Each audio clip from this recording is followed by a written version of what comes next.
خاص طور پہ امریکہ کا پریشر تھا کیونکہ وہ 8-9 سال امریکہ کے ہاتھوں میں کھیلتے رہے تھے.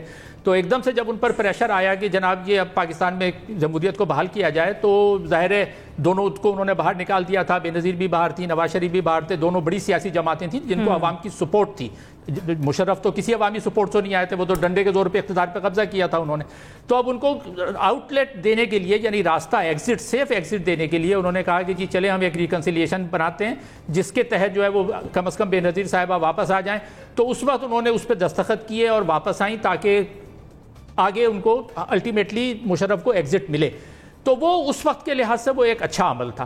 لیکن اس کے بعد جب عمران خان اس چیز کو استعمال کر رہے ہیں, اب یہ ان کی ایک محدود ویکیبلری یا ذخیرہ الفاظ کی نشاندہی کرتا ہے. میں یہ کیوں کہہ رہا ہوں؟ اس لیے کہہ رہا ہوں کہ پہلے ان کے پاس 4 الفاظ تھے, کرکٹ, ورلڈ کپ, وہی بار بار دہراتے تھے. اور مجھے اس میں ڈونلڈ ٹرمپ سے بھی مماثلت نظر آتی ہے. ان کے پاس بھی 2-4 الفاظ ہیں, گریٹ, ایکسائٹنگ, ونڈرفل, وہ دہراتے رہتے ہیں. تو عمران خان صاحب بھی ہمارے وہ 2-4 الفاظ پہلے کرکٹ کے دہراتے رہے, اب ان کو کسی نے این آر او سمجھا دیا ہے تو وہ سال بھر سے این آر او کو لے کے پیٹ رہے ہیں. چغتائی صاحب نے بالکل صحیح کہا کہ جی یہ اب آپ کا بیانیہ فیل ہو چکا ہے, پٹ چکا ہے, آپ کے پاس اپنی کارکردگی دکھانے کے لیے کچھ نہیں ہے. کرپشن کا بیانیہ اس لیے بھی غلط ہے کہ دیکھیں جہاں پر بھی اس کو استعمال کیا گیا, بیلاروس میں لوکاشینکو آگے 26 سال پہلے کے کرپشن ختم کروں گا, وہ 26 سال سے بیٹھے ہوئے ہیں. تو یہ کرپشن نقصان دہ ضرور ہوتا ہے, لیکن کرپشن ایک ایسی چیز نہیں ہے کہ جس کے نتیجے میں آپ پورے ملک کی جمہوریت کو لپیٹ دیں, اور پاکستان میں یہی ہوتا رہا ہے جو کہ غلط ہے. صحیح. صدیقی صاحب, کرپشن کا بیانیہ ایک تو یہ کہ آخر کب تک, مہنگائی ہم دیکھ رہے ہیں کس طرح سے آگے بڑھ رہی ہے, پھر یہ کہ اپوزیشن کیا واقعی آج این آر او لینے کے لیے باہر نکلی ہے, پرائم منسٹر نہیں دیں گے, دے دیے تو واقعی تباہی ہے ملک کی. دیکھیں ذرا آپ دیکھنا یہ پڑے گا کہ واقعی عمران خان صاحب کے ہاتھ میں کتنا ہے. کیا وہ این آر او دے سکتے ہیں؟ اگر نواز شریف جو سزا یافتہ تھے, مجرم تھے, جیل کے اندر تھے, اور اگر وہ جیل سے نکل کے لندن جا سکتے تو کیا ان کو این آر او نہیں دیا گیا؟ رانا ثناء اللہ کو 20 کلو ہیروئن کے مقدمے میں پکڑا گیا تھا, اس کی ضمانت نہیں ہوتی, ان کی ضمانت ہوگی, وہ باہر ہیں. حنیف عباسی صاحب کو سزا ہو گئی تھی, وہ کدھر ہیں؟ سعد رفیق, سلمان رفیق 1-1.5 سال جیل میں رہے, وہ باہر نکل آئے ہیں. تو یہ تو سب این آر او ہی ہوتا مجھے نظر آ رہا ہے. لیکن عمران خان صاحب کی اس بات سے میں بالکل اتفاق کروں گا کہ اگر وہ این آر او دینے کی پوزیشن میں ہے یا کوئی اور اس پوزیشن میں ہے, ان کو این آر او نہیں دینا چاہیے. کیونکہ جس طرح جنرل صاحب نے کہا کہ یہ جو مافیاز ہیں یہ حکومت وقت سے زیادہ مضبوط ہیں, اور جس طرف اشارہ تھا این بی سی کا, بالکل صحیح ہے کہ یہ جو مافیا اور کارٹلز بنے ہوئے ہیں اصل میں تو پاکستان کے لیے مصیبت یہ بنے ہوئے ہیں. کیسز عدالت میں جاتے ہیں, آپ دیکھیں کہ کس طرح پروسیکیوشن کو دمکایا جاتا ہے, کس طرح گواہوں کو توڑ لیا جاتا ہے. تو پاکستان کے لیے اصل ناصور تو یہ کرپشن ہی ہے.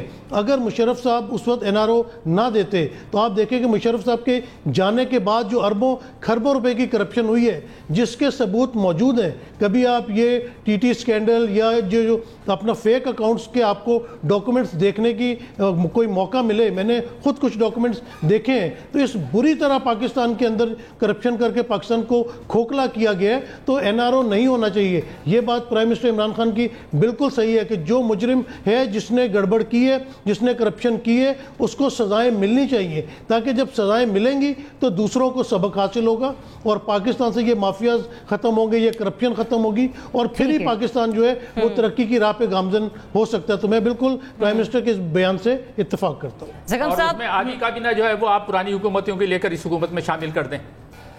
زغم صاحب, ذریعہ وزیراعظم 48 آدمی مشرف کی گورنمنٹ کے 72 لوگ تھے پی ایم ایل این میں, آپ کو پتہ ہے 48 لوگ, پی ٹی آئی میں آدھے لوگ وہ ہیں جو کہ پچھلی حکومتوں کے تھے. لیکن کسی بھی حکومت میں ہوئے جو بھی مجرم ہے, ملزم ہے, جو کرپشن کر رہے ہیں, ان سب کے خلاف اگر شامل ہو جائے ہمارے ساتھ تو ٹھیک ہے, اگر شامل نہ ہو تو ٹھیک نہیں ہے. بھائی تو یہی تو ہم بات کر رہے ہیں نا کہ سیاستدان کو ٹھیک ہونا چاہیے. گاند تو یہ ہے. اگر ہمارے ساتھ شامل ہو جائے تو ٹھیک ہے, نہیں شامل ہو تو اس پہ مقدمے چلاؤ.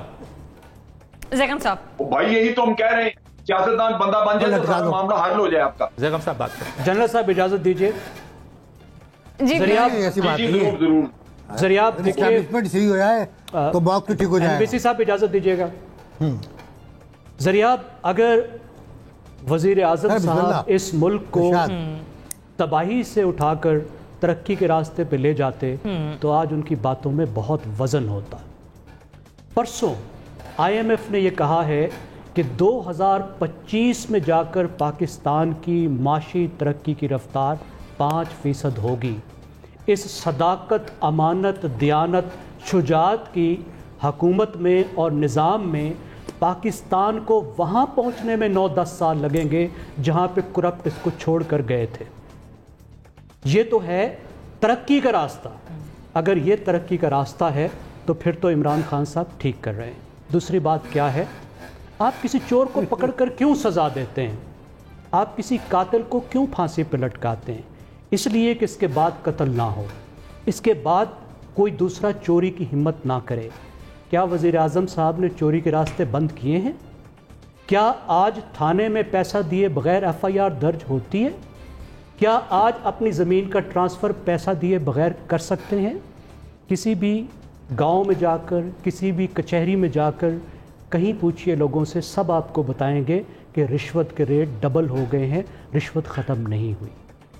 آپ یہ دیکھیے کہ ہمارے سامنے، وزیر اعظم کے سامنے، پچھلے 2 سال کے اندر صرف 2 مافیاز، چینی کا مافیا اور آٹے کا مافیا 300 ارب روپیہ لوٹ چکا ہے. اور یہ مافیا نے صرف اس وجہ سے یہ رقم لوٹی ہے کہ وہ فیصلے کیے گئے کابینہ کے اندر جن کی وجہ سے ان مافیاز کو موقع ملا کہ وہ عوام کی جیب سے 300 ارب روپے نکال سکیں. وزیر اعظم صاحب 1 سال سے زیادہ ہو گیا وعدہ کر رہے ہیں کہ ہم ان کو نہیں چھوڑیں گے، ہم ان کو پکڑیں گے. مجھے ایک چینی مافیا کا بندہ بتائیے جس کا نام بتایا گیا ہو کہ یہ بندہ ہے، اس کا سب سے بڑا قصور ہے. ایک آٹے والے کا نام بتائیے جو آپ کو بتائے کہ اس نے سرکار سے 1400 روپے من گندم لی اور آج یہ 2800 روپے من آٹا دے رہا ہے، اور یہ ہم نے پکڑ کر اس کو تھانہ بنی گالہ میں بند کر دیا ہے. ایک نام بتا دیجئے اگر آپ کے ذہن میں آتا ہے، کوئی ایک خبر اگر آپ کے ذہن میں آتی ہے. اگر میں آپ سے یہ پوچھوں کہ پاکستان کے ناکام ترین، مہنگے ترین میگا پروجیکٹ کا نام بتائیے، تو سچی بات بتائیے آپ کے ذہن میں کون سا پروجیکٹ آتا ہے؟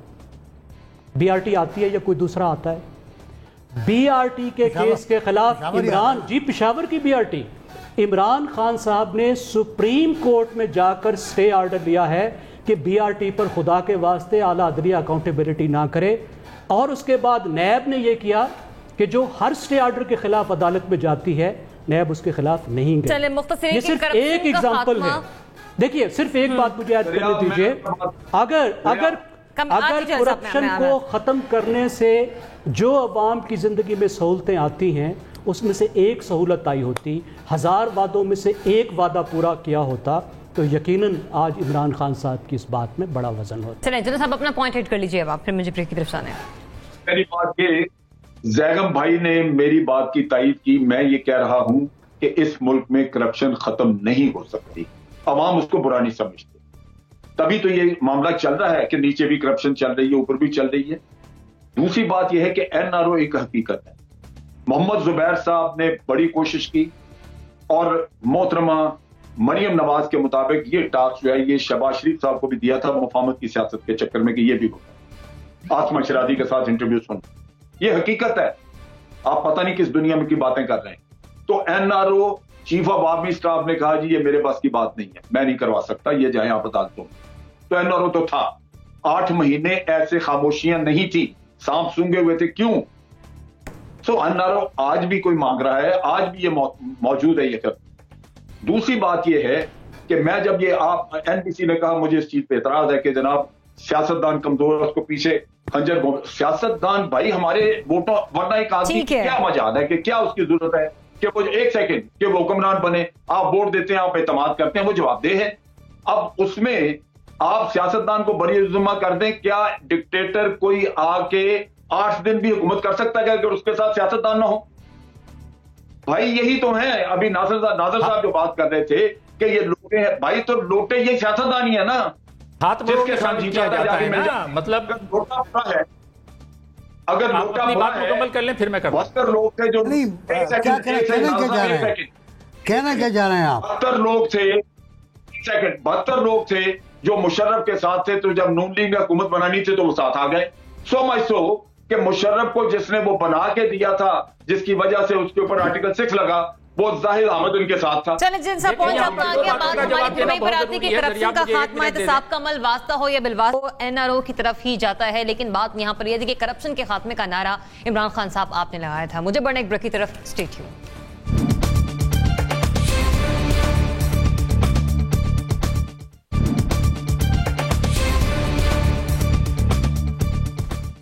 Welcome back. ناظرین, حکومت نے بجلی کے شعبے میں بڑی تبدیلیوں کا منصوبہ بنا لیا ہے اور چھوٹی اور درمیانی درجے کے کاروباری اداروں اور گھریلو صارفین کے لیے ٹیرف کو ایک بنایا جائے گا.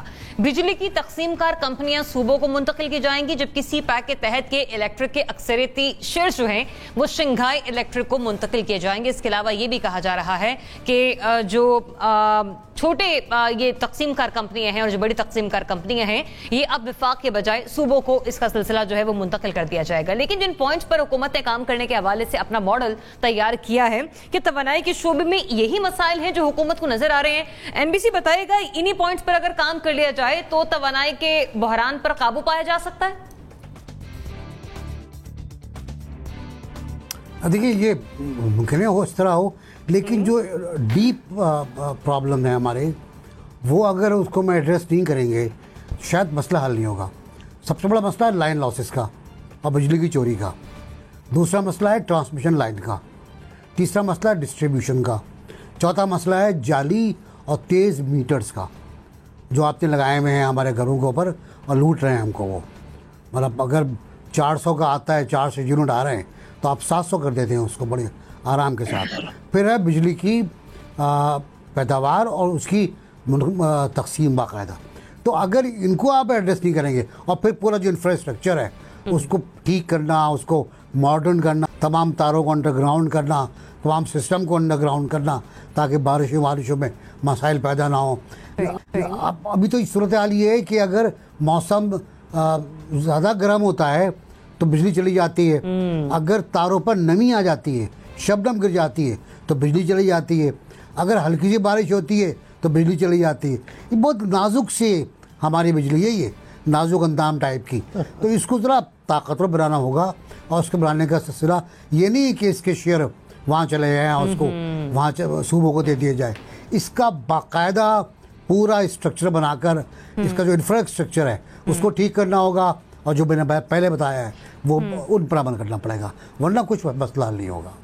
جنرل صاحب, کراچی کے عوام گرمی ہو یا سردی کے الیکٹرک کے ہاتھوں یرغمال بنے رہتے ہیں. ایک پوائنٹ یہ بھی ایڈ ہے کہ سی پیک کے تحت کے الیکٹرک کے اکثریتی شیئر شنگھائی الیکٹرک کو منتقل کیے جائیں گے. اس ماڈل پر بھی اگر کام ہوتا ہے تو یہ مسائل ہیں جو بہتر ہو سکتے ہیں.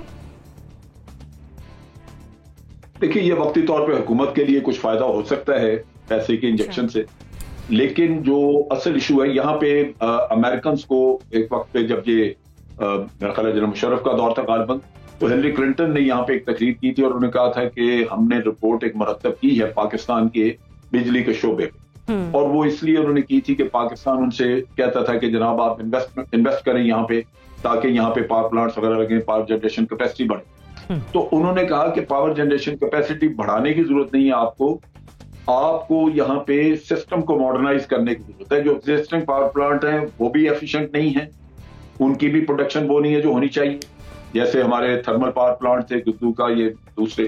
اور ساتھ انہوں نے یہ کہا کہ جناب آپ کی ٹرانسمیشن لائن جو ہے وہ پرانی ہے, ڈسٹریبیوشن سسٹم پرانا ہے, اس کی وجہ سے آپ کے لاسز بہت ہیں.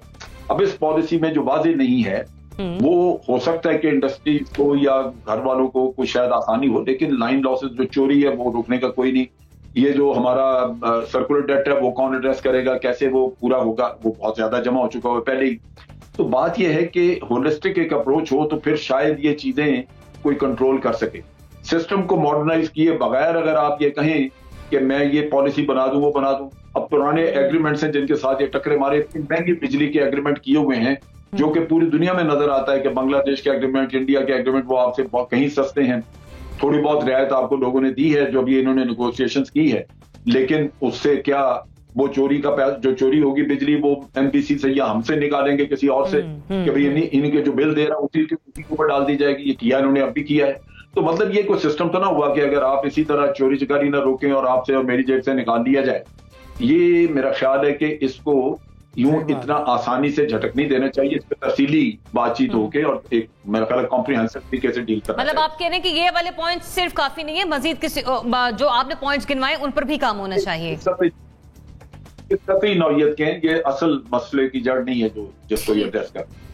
صدیقی صاحب ذرا آپ یہ دیکھیں کہ زید سے لے کے بکر کو دے دیا, بکر سے لے کے نصر کو دے دیا, اس سے مسائل کا حل نہیں ہوگا. بات وہیں آ جاتی کہ آپ کے پاس اتنی بجلی موجود ہے, ضرورت سے زیادہ بجلی موجود ہے, لیکن بات وہی ہے کہ وہ ضائع ہو جاتی ہے, اس کی ڈسٹریبیوشن جو ہے وہ صحیح نہیں. اور چوری چکاری آپ دیکھ لیں کہ اتنی زیادہ ہے کہ اس پہ آپ کوئی اقدامات نہیں کریں. اصل اقدامات تو آپ کو یہ کرنے چاہیے کہ جو پاکستان میں بجلی کی اتنی چوری ہو رہی ہے اس کو روکا جائے, جو لائن لاسز ہو رہے ہیں وہ نیا سسٹم بنایا جائے, اس کے لیے آپ نئے ٹھیکے دیں. اب یہ جو پرانے معاہدے ہو گئے اس میں کک بیکس لی گئی, پھر بات وہی کرپشن کی آ جاتی ہے کہ کبھی خیال ہی نہیں کیا گیا. جب آپ نے کے الیکٹرک سے معاہدے کیے, اتنے کک بیکس لیے گئے کہ وہ لوگ جو ری انویسٹ ہے وہ تو کرتے نہیں ہیں کیونکہ ان کو کک بیکس بھی دینی ہوتی ہے, تو منافع ان کا اس میں کم ہو جاتا ہے.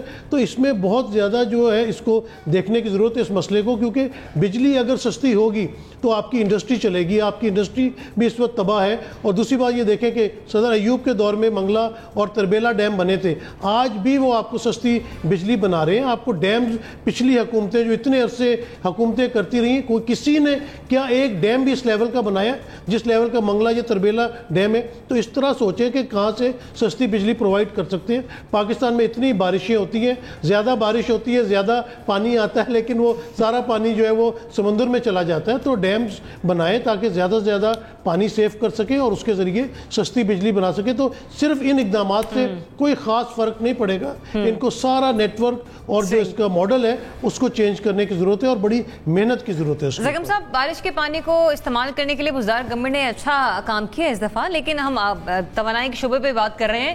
یہ مسائل جو گنوائے ہیں جن پر کام کرنے کے بارے میں سوچا جا رہا ہے, کافی یہ بہتری کا ہو جاتا ہے اس میں. تو ذریعہ پہلے تو آپ یہ بتائیے کہ آپ بڑی خوش ہو رہی ہیں, آپ کو پتہ بھی ہے ٹیرف یکساں ہونے کا مطلب کیا ہے؟ اس کا مطلب یہ ہے کہ گھریلو صارفین کو بھی کمرشل ٹیرف دینا پڑے گا. اس کا مطلب یہ نہیں ہے کہ کمرشل کو گھریلو ٹیرف دینا پڑے گا. تو آپ تیار رہیں, زیادہ خوش نہ ہوں. دیکھیے, پاکستان کا پاور سیکٹر بہت بڑے کرائسس میں ہے اور اس حکومت کے دور میں یہ کرائسس ملٹی پلائی ہو چکا ہے. اس حکومت کے آنے کے وقت پاکستان کا گردشی قرضہ 1000 ارب سے کچھ زیادہ تھا. 2 سال کے اندر وہ ڈبل ہو چکا ہے, 2000 ارب سے زیادہ ہو چکا ہے. آئی ایم ایف کہہ رہی ہے کہ گردشی قرضے کو ختم کرو. انہوں نے 5 دفعہ ٹیرف بڑھایا ہے, عوام سے 400 ارب روپے اضافی وصول کیے ہیں, لیکن نہ سرکولر ڈیٹ رک رہا ہے اور نہ یہ سیکٹر ٹھیک ہو رہا ہے. اس کی وجہ یہ ہے کہ ریفارمز کرنے کی کوئی کوشش نہیں کی گئی. سسٹم لاسز اسی طریقے سے ہیں, لائن لاسز اسی طریقے سے ہیں, ڈسکوز کو ریفارم نہیں کیا گیا. لوکل گورنمنٹ اور پروونشل گورنمنٹس کو جن کو ساتھ ملانا چاہیے تھا ان کو نہیں ملایا گیا. اب یہ کہہ رہے ہیں کہ جی کہ الیکٹرک شنگھائی کو الیکٹرک کو دے دیں گے. بھئی یہ تو بہت پہلے دے دیا جانا چاہیے تھا. کہ الیکٹرک ایک ایسی کمپنی کے پاس ہے, اس کی ملکیت ایسی کمپنی کے پاس ہے جو دیوالیہ ہو چکی ہے. اس دیوالیہ کمپنی کے سربراہ برطانیہ میں جیل میں ہیں اور اسی دیوالیہ کمپنی کے افسران جو ہیں ان کو کیبنٹ میں عہدے مل رہے ہیں. اور یہ جو لیٹ ہوا ہے 2 سال معاملہ, اس میں حکومت کی اپنی انتہائی نااہلی ہے. تو یہ وہ معاملہ ہے جو حکومت کو خود سے ٹھیک کرنا ہے, ان کو خود سے ریفارم کرنا ہے. تو مجھے تو نہیں لگ رہا کہ یہ کوئی اچھے سٹیپ اس وقت تک لیے گئے ہیں.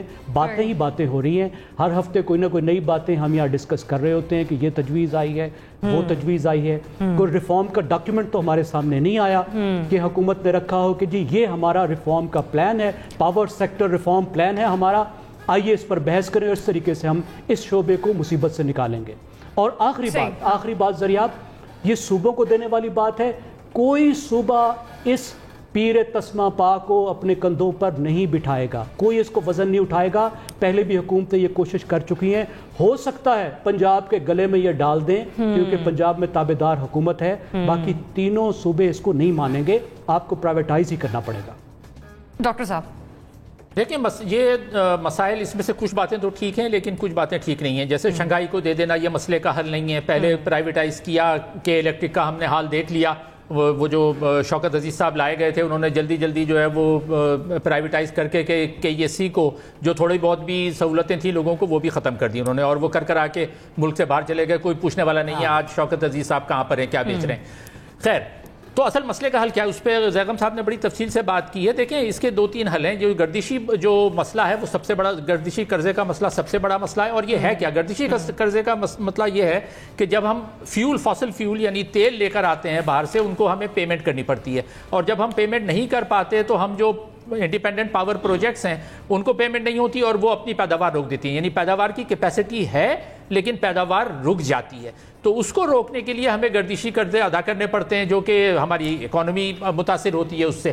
تو اس کا حل کیا ہے؟ دیکھیں اس کا حل بنیادی طور پہ یہ نہیں ہے کہ ڈیم بنایا جائے، ڈیم کی ٹیکنالوجی پرانی ہو چکی ہے، جو ڈیم بنے بھی ہیں اس کا ایکولوجیکلی جو ساحلی علاقے ہیں اس پر بہت برا اثر پڑا ہے۔ آپ جا کر ٹھٹا اور بدین میں دیکھیں، ہم نے اپنی آنکھوں سے دیکھا ہے، سینکڑوں کلومیٹر کا علاقہ جو ہے وہ پانی نہ جانے کی وجہ سے، یہ پتہ نہیں یہاں کس نے اڑا دیا ہے کہ جی پانی ضائع ہو رہا ہے۔ پانی صرف اس وقت ضائع ہوتا ہے جب بہت زیادہ بارشیں ہو رہی ہوتی ہیں، ورنہ اس کے علاوہ جتنا پانی جانا چاہیے وہ نہیں جا رہا۔ آپ ٹھٹا بندی دیکھیں، جو سمندر ہے وہ الٹا آ رہا ہے، یعنی اس نے ہزاروں جو کسان وہاں کے تھے ان کا روزگار چھین لیا ہے۔ تو یہ حل نہیں ہے۔ حل کیا ہے؟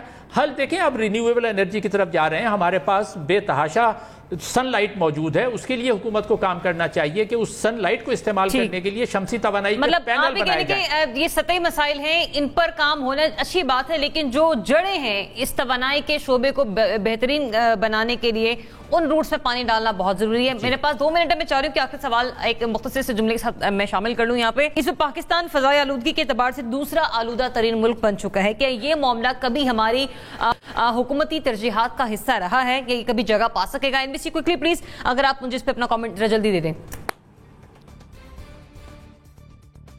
اگر آپ ٹرک کے دھوئے کو اسموک کہتے ہیں تو پھر یقیناً 2 نمبر نہیں 1 نمبر پہ ہوگا، اور آج تک گجرانوالہ میں اتنی آلودگی ہوگی بقول وزیر موسمیات کے سیاسی حد ہوگی، تو میرا خیال ہے کہ یہ 2 نمبر کافی نہیں ہے ہمارے لیے۔ ٹھیک، زیغم صاحب یہ جگہ ترجیحات میں پا سکے گا؟ میں یہ سمجھتا ہوں کہ محترمہ بے نظیر کی پہلی حکومت کے بعد یہ پہلی حکومت ہے اس حکومت کے بعد جس کی ترجیح میں انوائرمنٹ شامل ہے، ترجیح کی حد تک تو یہ بات ہے۔ ٹھیک ہے، جو امپلیمنٹیشن کی بات ہے اس پر پھر ہم آئندہ بات کر سکتے ہیں۔ جنرل صاحب کوئکلی پلیز۔ دیکھیں انٹرنیشنلی اپریشیٹ کیا گیا پاکستان کا کلائمیٹ چینج کے اوپر ان کا ریکارڈ کہ انہوں نے کافی کچھ کیا ہے، امپلیمنٹیشن کی ہے، لیکن ہے بڑا مشکل۔ اس کی وجہ یہ ہے کہ انڈسٹریز جو ہے وہ شہروں کے اندر آ چکی ہوئی ہیں۔ میں جہاں رہتا ہوں میرے گھر کے بالکل اٹک آئل اندر انڈسٹری آئی ہوئی، تو یہ نہیں ہو سکتی یہ چیزیں آسانی۔ ٹھیک ہے، صاحب کوئکلی پلیز۔ ترجیحات میں تو شامل ہے، آپ دیکھ لیں کہ جب سے پرائم منسٹر عمران خان آئے ان کا بہت زیادہ زور جو ہے وہ ٹری پلانٹیشن کے اوپر ہے، تو ترجیحات میں تو شامل ہے، انہوں جب بھی موقع ملتا ہے وہ اس کی ترغیب دیتے ہیں، تو اس حکومت کی ترجیحات میں شامل ہے۔ ڈاکٹر صاحب جناب باتوں اور کاغذ پہ تو ہے، حقیقت میں نہیں ہے، کیونکہ نظر نہیں آ رہا نا۔ دیکھیں دو ذریعے ہیں نا پولیوشن کے، ایک تو جو فٹنس ہم گاڑیوں کو دے دیتے ہیں، وہ ساری گاڑیاں جو کہ بے تحاشا دھواں پھیلا رہی ہیں، تمام شہروں میں ایسی گاڑیاں چل رہی ہیں جن کی فٹنس کا کوئی معقول انتظام نہیں ہے، اور اسی طرح انڈسٹری کا بھی جو کنٹرول ہے وہ نہیں ہو رہا۔ تو جب تک یہ نہیں ہوگا میں یہ ماننے پہ تیار نہیں ہوں کہ یہ ترجیحات۔ ٹھیک ہے، زبانی کلامی تو حکومتی ترجیحات کا یہ حصہ ہمیں دکھائی دیتا ہے، لیکن عوام پر ذمہ داریاں لاگو ہوتی ہیں، لیکن عوام وہ نبھانے کو تیار نہیں ہے۔ اجازت دیجیے، اللہ حافظ۔